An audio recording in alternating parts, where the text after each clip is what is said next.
Damang-dama ko ang mga hamog sa umagang iyon na unti-unting bumabasa sa aking katawan habang pinagsasawa ko ang aking sarili na tumakbo sa damuhan na tila ba walang kapaguran.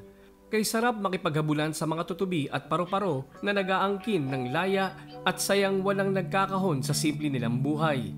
Dinig ko ang kakaibang halakhak ni Mama na tila ba nagpapahayag ng hindi maipaliwanag na kagalakan. Paano nga bang hindi? Tanaw na tanaw ko mula sa aking kinaroroonan ang pagkakadantay nito sa dibdib ni Papa habang walang sawa nitong kinikintalan ng mumunting halik sa pisngi at noo si Mama. Ganun ka-sweet ang Papa ko. Ramdam ko at nakikita ko kung gaano niya kamahal ang Mama ko. Nainggit ako sa tagpong yun. Gusto ko ring makulong sa mainit na bisig ng aking mga magulang. Mabilis akong tumakbo palapit sa kanila at nang makita ako ni Mama ay agad itong bahagyang umalis sa kandungan ni Papa at ibinuka ang mga bisig nito. Hinihintay niya talaga ako at nakahanda siyang pagkalooban ako ng mahigpit na yakap.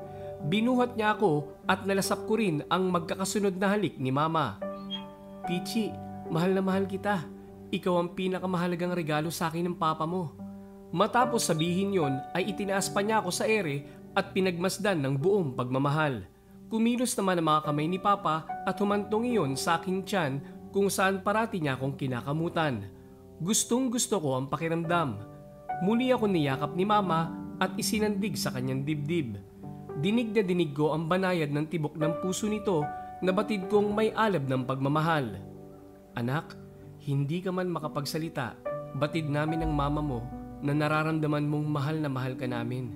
Espesyal ka at ikaw ang buklod sa pagmamahal na meron kami sa isa't isa.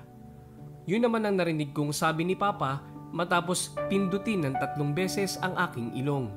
Isang habit ni Papa na gustong gusto kong ginagawa niya. Wala na akong mahihiling pa sapagkat namulat ako at nagkaroon ng isang masayang pamilya na punong-puno ng pagmamahalan at respeto. Ngunit ang lahat pala ay tutuldukan ng isang matinding pagsubok. Araw ng Kapaskuhan, ng isang malungkot na balita ang aming natanggap. Isang pangyayaring nagpalamlam sa ilaw ng aming tahanan. Ang dating masayang halakhak ni Mama ay napalitan ng mga hikbi. Ang saya sa dibdib ay niyakap ng takot at sa kapuskong isipan ay hindi ko lubos maunawaan. Ang haliging naging tibay namin ay dagling pumanaw dulot ng isang aksidente. Nabangga ang kotseng minamaneho ni Papa kung saan ang pangyayaring iyon ang kumitil sa kanya. Halos takasan ng katinuan si Mama. Wala akong magawa kundi ang manatili lang sa kanyang tabi at hagkan siya ng paulit-ulit upang maramdaman niyang hindi siya nag-iisa dahil meron pa siyang isang ako. 1, 2, 3, 6, 7, 8. Mabilis na dumaan ng mga buwan, ngunit ang sakit at sugat ay sariwa pa rin. Malapit na naman ang Pasko, ngunit wala pa rin kislap ang mga bituin na nakatunghay sa aming tahanan. Pero hindi dapat mamayani ang lungkot. Kailangang sumarap muli ang mga luto ni Mama na nawalan ng lasa. Kailangan masilayan kong muli ang mga ngiti sa kanyang mga labi. Kailangan kong marinig muli ang kanyang halakhak. Malapit na ang Pasko at kung hihiling ako, yun ay ang maghilom ang sugat ni Mama na kitagal na rin niyang iniiwi sa dibdib. Sisimulan ko sa araw na ito ang lahat. Kailangan ni Mamang magkaroon ng dahilan upang maging masaya at magpatuloy. Hinanap ko sa buong kabahayan si Mama ngunit hindi ko siya nakita. Nahagip ng aking mga mata ang nakapinid na pinto ng kanyang silid. Lumakad ako palapit doon at sinubukan yung buksan at nagtagumpay ako. Napatigil ako sa paghakbang nang makita kong natutulog pa siya kahit mataas na ang araw. Nakita ko sa sahig ang bote ng alak na wala ng laman. Alam ko na ang nangyari kagabi. Uminom na naman itong mag-isa. Sumampa ako sa ibabaw ng kama at hinigit ang kumot ngunit hindi pa ito nagising. Masaya kong hinagkan ng paulit-ulit si Mama sa kanyang mukha ngunit bulyaw ang itinugon nito. Ano ba? Inaantok pa ako. Umalis ka rito. Pagtataboy nito sa akin, sabay abot sa kumot na nasa paanan upang muli iyong ibalot sa katawan.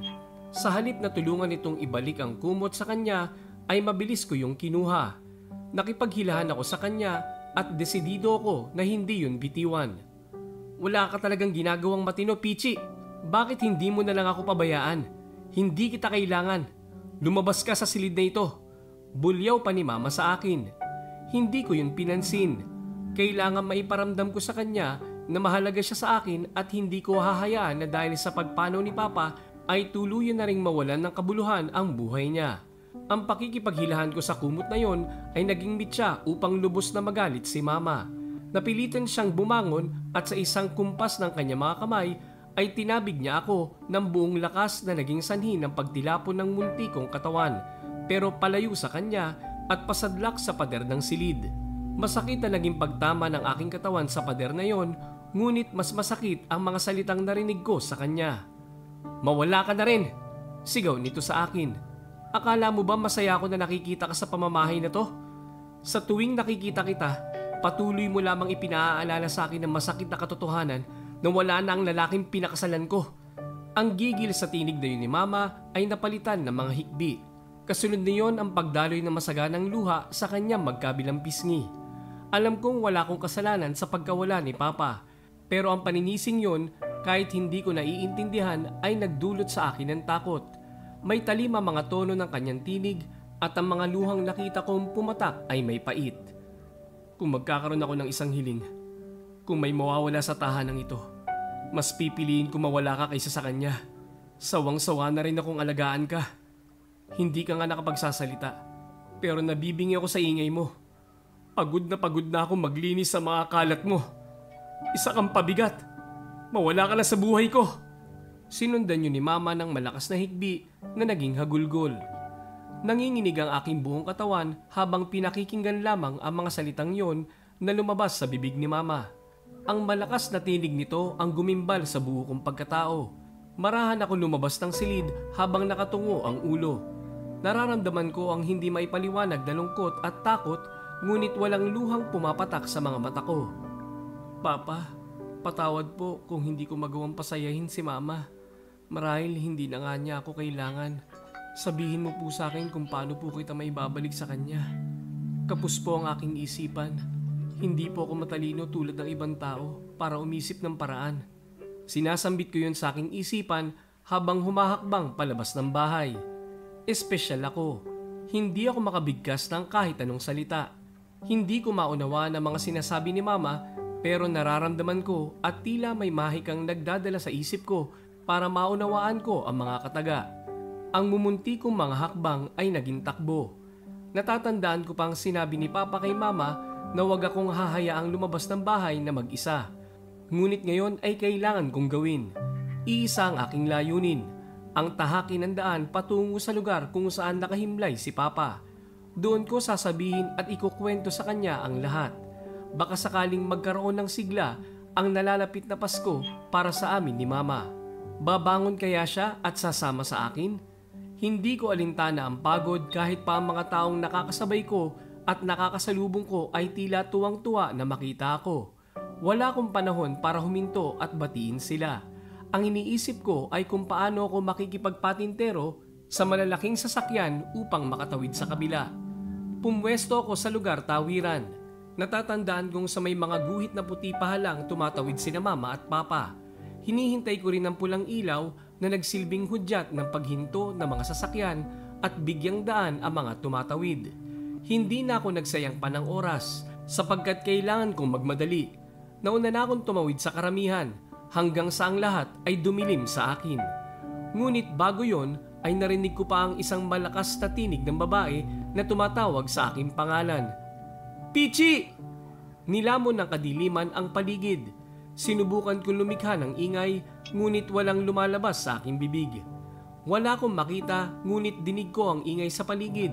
Sa mga ingay na yon ay may tinig na nangingibabaw. "Pichi! Anak, gumising ka!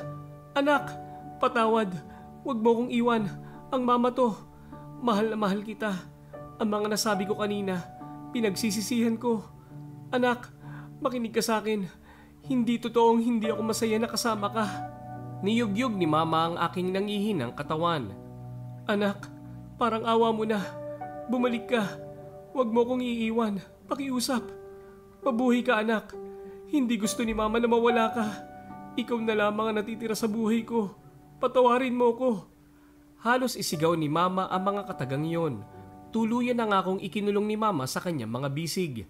hanggang sa mabanaag ko sa di kalayuan ang imahe ng bulto ng isang lalaki na nakatayo at nakamasid sa amin. Si Papa! Nakangiti habang nakatitig sa amin ni Mama. Gusto kong gumawa ng paraan upang ituro kay Mama ang kinaroroonan ni Papa, ngunit inilapat ni Papa ang kanyang kanang hintuturo sa tapat ng labi nito na tila nagsasabing huwag akong maingay. Natatandaan ko yung ginagawa ni Papa kapag hinahanap ni Mama si Papa at kinukulit niya ito. Isang laro ng tagu-taguan. Kasunod niyon ay nakita kong ngumiti si Papa na humakbang palapit sa amin at niyakap kami ni Mama. Pichi, kung hiniling ko man kanina anak na mawala ka, pinagsisisihan ko ang lahat. Hindi ko pala kakayaning mabuhay kung pati ikaw ay mawawala. Naririnig mo ba ako anak? Handa kong i-bargain sa Diyos ang ilang hibla ng buhay ko kung siya makapagdurugtong sa buhay mo. Panay pa rin ang hikbi ni Mama, ngunit damang-dama ko ang pagiging totoo ng mga salitang namutawi sa mga labi nito. Unti-unti ako nagkaroon ng lakas na kumilos. Kasunod niyon ay dahan-dahan kong iminulat ang aking mga mata at ang una kong nasilayan ay ang luhaang mga mata ni Mama. Bagaman at may mga luha, sa kauna-unahang pagkakataon ay nakita kong ngumiti ito mula na mangyari ang trahedya sa aming pamilya. Kakaibang saya ang naramdaman ko sapagkat natupad ang hiling ko na maibalik ang saya ni Mama. My God, Pichi, tinakot mo ko ng sobra. Paulit-ulit akong pinupog ng halik ni Mama tulad noong buo pa kami at kasama si Papa. Halos panawan ako ng ulirat na makita kong nabangga ka. Sobrang saya ko. Ginantihan ko rin si Mama ng halik sa muka. Sa kauna-unahang pagkakataon ay may luhang pumatak sa mga mata ko tulad ng kay Mama. Hindi yun pangkaraniwan. Ganun pala ang pakiramdam. Nabasa rin noon ang aking mga pisngi tulad ng mga hamog sa parang. Upang isigaw sa lahat na mahal ko si Mama, makailang beses akong tumahol. Tumahol ng tumahol sa pagitan ng mga halik na ikinikintal ko sa kanyang pisngi, ilong, noo at baba. Kumpara kay Mama, ako ang buhay niya. Para naman sa akin, siya ang mundo ko. Oo, isa kong aso. Ngunit may pag-ibig akong nararamdaman sa bisig ng mga taong nagsilbi kong magulang. Oo, isa kong aso. At kaya ko rin magmahal ng totoo.